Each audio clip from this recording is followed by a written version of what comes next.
This video is about hand-pulled cotton candy. Basically, it's sugar that's cooked and then hand-pulled into very fine threads and constantly being put into a powder that keeps the threads from sticking together.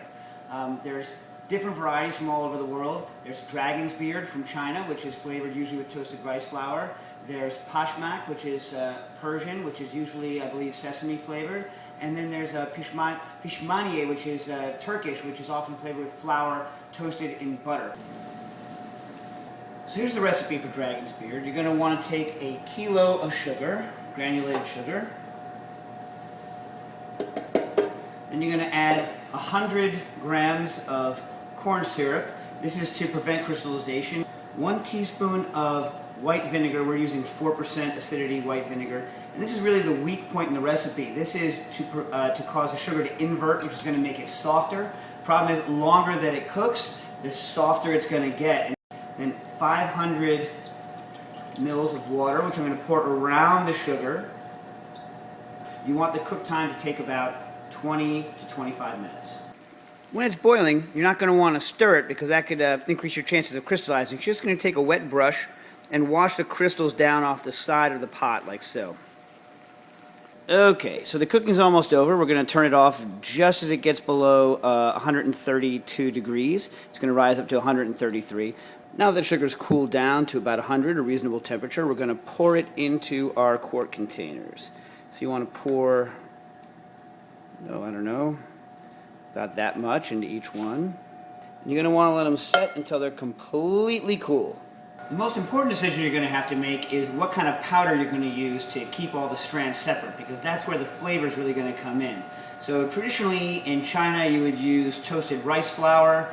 In parts of the Middle East you would use, I think, sesame flour. The easiest thing to learn with is cornstarch because it's cheap, it's dead neutral. It has no real flavor, but it's dead neutral, very cheap, very easy to use. The real important thing is you need to have something that has that very powdery consistency. If it's grainy at all, it's not going to work. The texture of your candy is going to be all off. So some ideas: this is 50-50 cornstarch and Valrhona cocoa powder. This is 75% cornstarch, 25% cocoa powder. These are both delicious. This is malt vinegar powder, Dijon mustard powder, and smoke powder, so you can really use kind of anything you want. If you want to add acidity or something, it's best to add it after you make the candy because the granules of the acids that we have anyway are too big. So once we have our candy base set in a quart container like this, and it can be thick or it can be thin, either one's going to work, you're going to want to pop it out of the quart container and check its consistency. This one here, you can feel it, it's a little bit soft. You see I can put my finger indent into it, and that's good to go. This is actually a little bit soft. This is going to pull really quickly and sometimes can be difficult to work with. On the other hand, if it cooks a little harder, this one I can't put my thumb into at all, and this one I'm going to have to microwave for a couple seconds before I pull it, and I'm also going to have to make sure I work with it quickly. I can't let it cool all the way back off again. Even though it's not traditional, I like to put a little bit of oil on the puck just to make it easier to handle when you're starting out. And it's just a little bit to stop it from sticking to your hands. You don't want to get it really super greasy. So this is a really thick one, so it's hard to put a hole through, but you got to put a hole through it to turn it into a donut. I guess if you were really sharp, you could just mold it into a donut shape and not have to worry about that, but that's not me. So this is also a difficult part. You have to make sure that when you're forming it into a donut, that you get it very nice and even. If you have too many spots that are uneven, it's going to be a problem when you're pulling it later. You're going to get threads that pull out or places that stay thick. Okay? Let's see here. Get it nice and big. Now when you get it to be about this, fairly even all the way around, I'd put it into your powder mixture just so you can start getting a feeling for it. And then you can start pulling it like it was going to happen, right? Now you're not using the same pulling technique here, at least I'm not, that I'm going to be using when I'm really pulling. I'm just focusing on keeping everything nice and even. So it's all about making sure that you don't have too many thick or thin spots when you start, because those thick and thin spots are just going to get worse and worse and worse. All right? So, see, we're close, we're pretty good. Now, before you do anything, remember, the first rule is always, always, always keep dipping it into your powder. If you don't, you're going to have real problems. Now we're going to do the first figure eight. So we hold it like this. You rotate it like that into a figure eight, put it on your hand, right? Now we have two.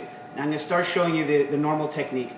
Hold your front hand still, pull your back hand back, then let go with the front. Now your front hand becomes stationary, pull with the back, switch. The good people actually impart also a little bit of a twisting motion. Make sure the bottom of your candy always stays into your cornstarch mixture. And go until you feel that you're comfortable enough that you can pull a second figure eight. If you feel that part under your hand is thinner, ignore it and just don't pull that hard and pull harder on the second time. Second figure eight, right? In the starch mixture, and pull. And pull, and pull, and pull, and pull, and pull.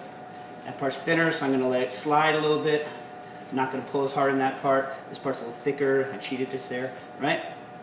Put it into your mixture, figure eight, hold, pull.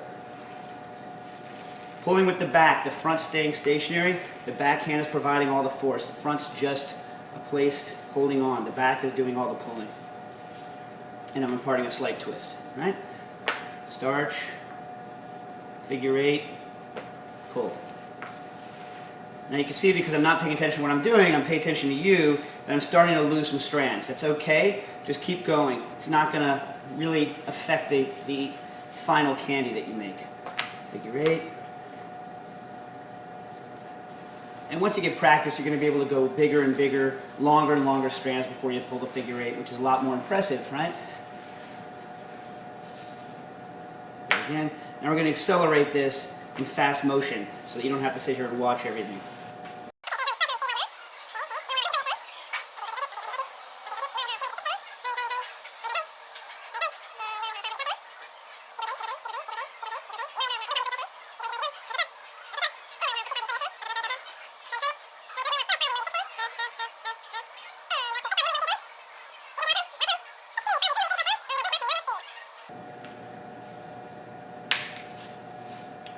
Here you go.